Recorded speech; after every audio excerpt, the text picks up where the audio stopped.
So the last couple of videos that you saw about this car, set the GoPro up, tried to get some nice angles and everything like that. None of that today. This is all lastminute.com. So I pointed out a few bushes that needed sorting, and then we need to finish bedding the brakes. I've done part one of that procedure this morning. Got to put it through a couple of serious heat cycles. I need to change the fluid, and I need to get all of that ready by 4 o'clock today so I can get the tracking done, because I've got a job on tomorrow, and then after that job I'm driving straight down to the ring, because basically Sunday now looks dry. It wasn't going to be, but it is. So let's get it on the ramp, and you'll get whatever footage I can be bothered to film as I'm doing this. Apologies in advance. Back to old holding it style, barely being able to see what I'm doing as I'm going like this, working around stuff. So yeah, get prepared for a bit of that. So we've got this bush here to sort. The one this side has been done. Well, looks like it's had this done at least. Might have to test that. Definitely had the bracket changed. That bush doesn't actually look too good, does it? Okay. Might be 2 bushes on the rear. Oh. This bush here is starting to come away there.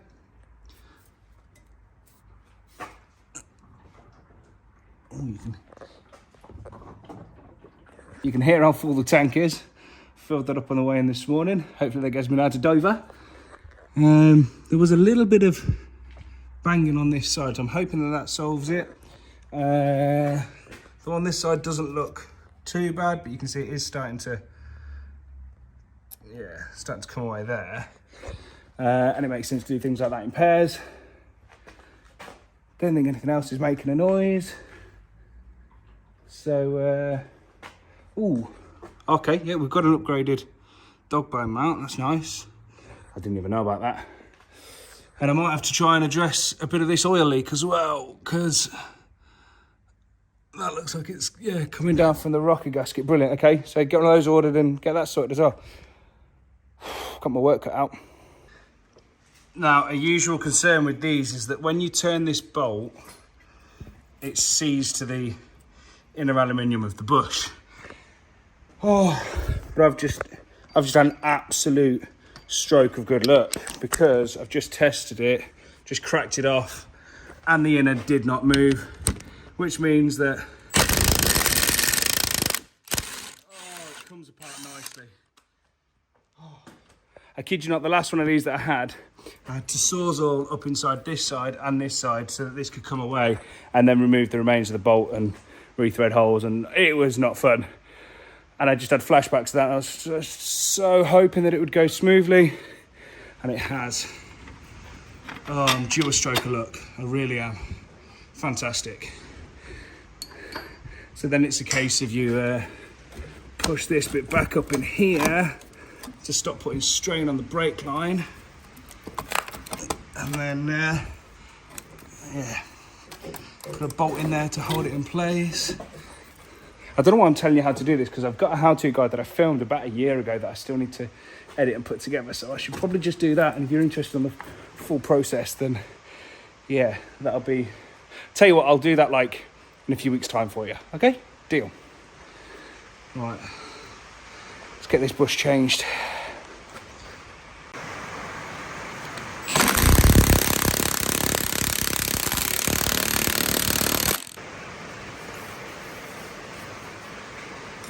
Nice and crusty.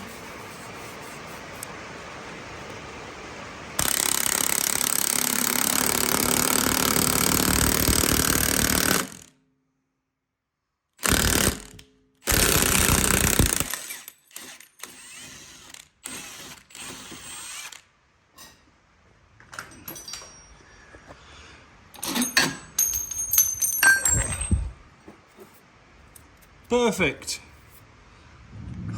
This is going to get bolted up in that hole. Fantastic. That gives me a small glimmer of hope that this might just be possible. So now we've just got a normal amount of play. Not very much at all, which is completely normal. And if I compare that to this side's definitely easier to move. Yeah. So definitely need to get this one done as well. And this should come apart nicely, because it's obviously been apart at some point. recently within its life. I've got to wait for that to turn up. So next step, get the front wishbones off, get some new bushes popped in there, using the press. Get on it. Let's get starting to clean this as well. Get all the old oil residue off.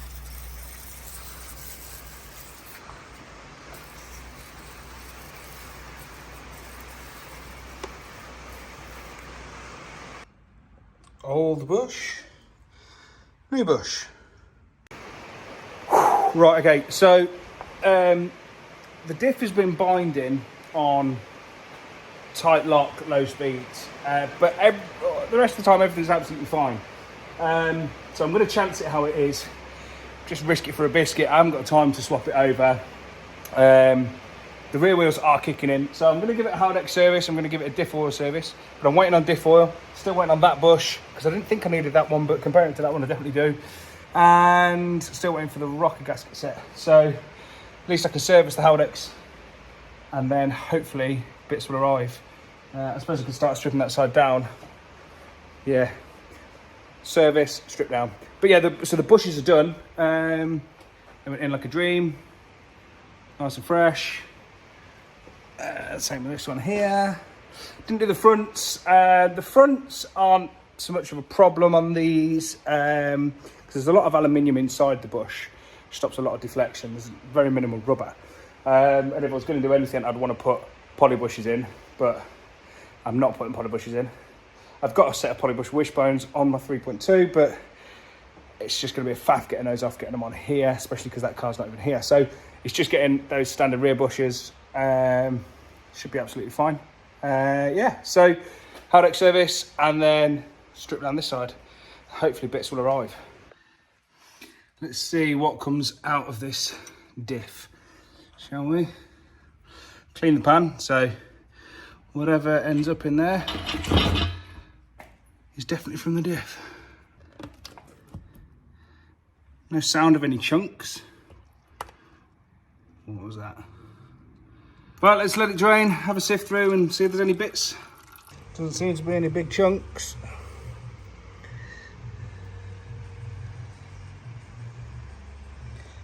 Can't decide whether that's a good thing or a bad thing.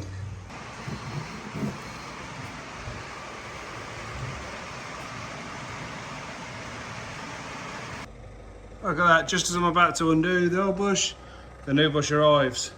Nah, that just reminds me how much I've spent. We don't want to be doing that, do we? Putting the new cam cover gasket in place.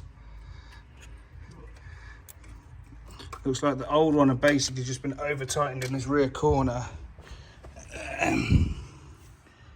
Yeah, and it was just leaking past. Okay, now as funny as this bonnet is, and I do love it, a slight concern with the German police not liking the homemade vent.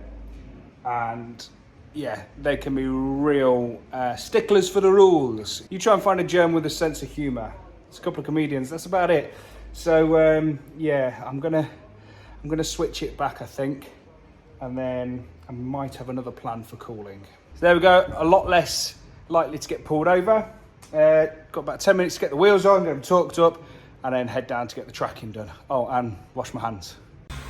That's our start figures. And that'll do us for the rear. So, big thanks to Mr. Tyre and Drivetrain, sorting the tracking. And let me jump underneath it with them, which is always nice. Yeah, it just means I can help them get it exactly how I want. Looking at this, rears, a little bit of toe in. Fronts, we've got even less toe in. Yeah, it's nice, it's in spec. Camber, not much we can do on the rear because we haven't got camber arms. And then camber on the front, I was really annoyed. I wanted to just give it a bucket load of camber on the front, but I didn't check that the ball joints would come undone nicely, and they didn't, which is frustrating because I obviously had the wishbones off earlier. That said, the camber isn't an issue.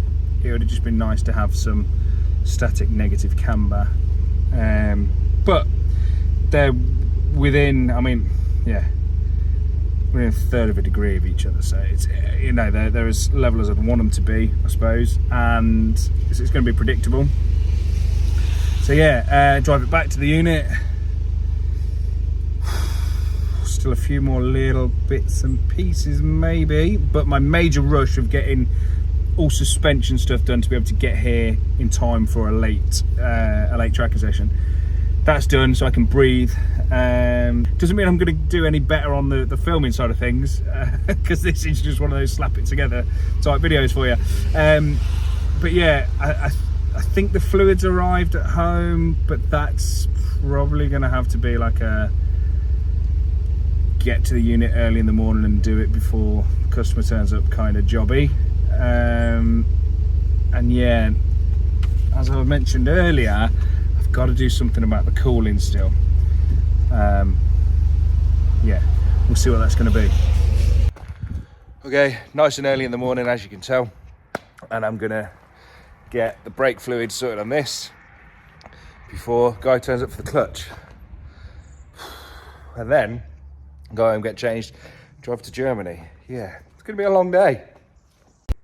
Oh, so we're going to avoid any issues with the rear elbow by fitting a track slag pipe. Bit hard to get hold of, but worth it. So that's plumbed in. Yeah, bled the brakes. There's still a little bit of awkwardness in the pedal feel, but they're a lot better than they were. So I got the ABS, and you should have seen the colour of the fluid that came out. I mean, that gives you some idea. Unfortunately, some of it siphoned itself all over the floor. But yeah, in an ideal world, would have done a full flush through with standard fluid, full ABS cycle, and then changed it over to the race fluid. But time as it is, yeah, had less than an hour to get that done, so it'll do. So I'm pleased to actually report that after that little test drive,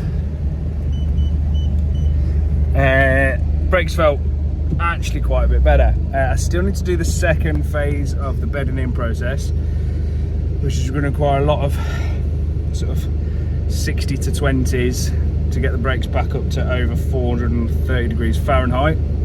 So I've got my infrared thermometer with me, and I know quite a piece of road, so I should do that later, because then the car needs a chance to cool down afterwards again. Yeah, but I mean, what am I doing now? Just 10 mile an hour on loose ground, instantly lock the brakes. That's a bit of a clunk.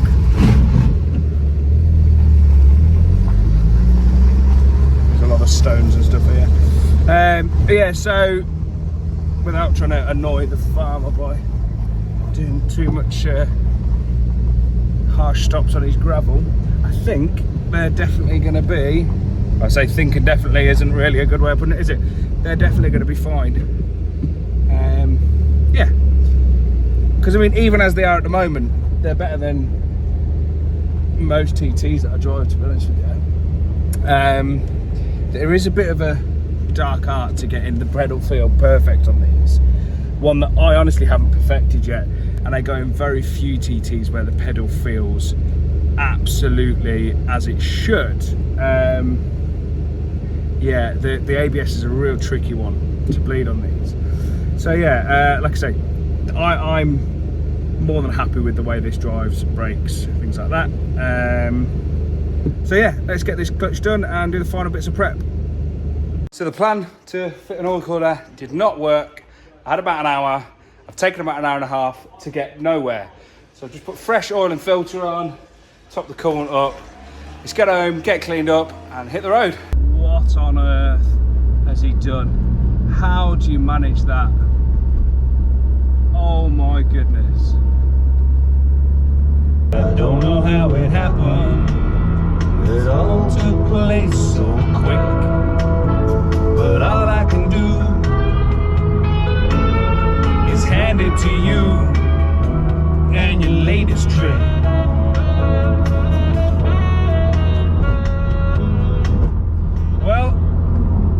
made it. I'm on the road. I've done 120 miles. So I'm definitely going to make it. The car's performing perfectly. So yeah, it's been a stress, it's been a rush, but join me next time and see what I get up to at the ring.